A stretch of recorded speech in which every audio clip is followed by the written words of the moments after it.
hop, action! Attendez un peu, on va tout vous expliquer. Revenons en arrière. Bonjour à tous. Bonjour!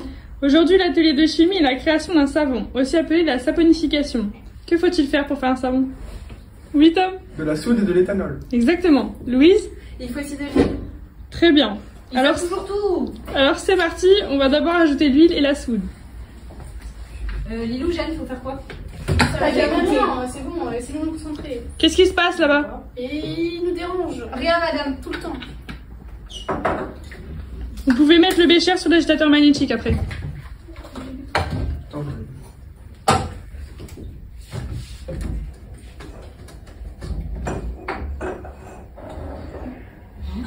Les gars, venez voir.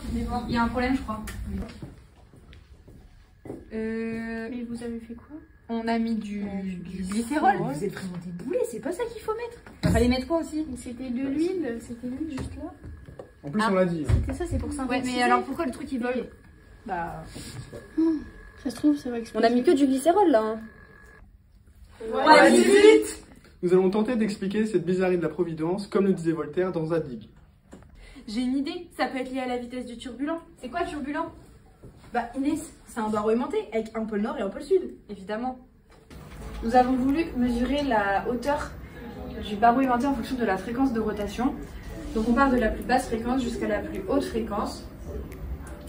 On obtient d'abord un palier, comme vous voyez ici. Puis à environ 300 tours par minute, on a un décrochage du turbulent. Ceci est dû à la version des pôles lors de l'agitation magnétique. Puis on voit que lorsqu'on augmente encore la fréquence, le phénomène persiste, mais la courbe décroît, car le turbulent va progressivement revenir dans le fond du bécher. Alors ici, on fait l'expérience dans le sens retour. On part de la plus haute fréquence à la plus basse fréquence. Et on observe ici la courbe qui augmente, qui croît. Et à environ 200 tours par minute, celle-ci redescend brusquement pour former un plateau. En temps normal, le pôle nord du turbulent est attiré par le pôle sud de l'agitateur magnétique. Mais à une certaine fréquence, le pôle nord de l'agitateur magnétique est inversé par rapport à celui du turbulent. Il y a alors un décrochage du turbulent. En lévitation, le turbulent avec le poids a tendance à descendre. Mais avec les sens opposés des pôles de l'agitateur magnétique, ceci a pour effet de faire des petites tapes vers le haut et vers le bas sur le turbulent. Le turbulent a alors une hauteur fixe par rapport à une fréquence fixe. Nous avons voulu mesurer la force d'attraction entre deux aimants. Donc là, nous pouvons voir que plus les aimants sont proches, plus la valeur qui est ici augmente. Donc plus la force est forte. Donc nous avons fait la même chose avec la force de répulsion.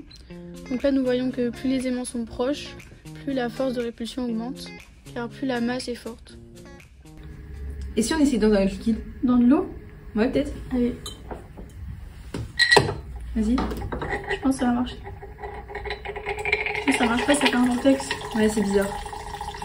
C'est peut-être dû à la viscosité, non? Ouais, peut-être, je sais pas. Faut vérifier dans le handbook. Ah oui. Regarde, j'ai trouvé le handbook. Mais c'est quoi la viscosité? La viscosité, c'est la capacité d'un fluide à s'écouler plus ou moins facilement selon les liquides. D'accord, et donc elle est différente selon les fluides. Oui, c'est ça. Ok. On va essayer de modéliser ça. Juliette, toi, du coup, t'as que de l'eau. Et Tom, que du glycérol. C'est ça. 3, 2, 1. Mais pourquoi toi, ta bille, elle tombe plus lentement? Bah parce que c'est à cause de la viscosité du glycérol. Et cette expérience est un viscosimètre à billes. Et ce dispositif nous a permis de voir que ce phénomène ne pouvait pas se produire dans l'eau. Car la viscosité du glycérol est plus importante que celle de l'eau.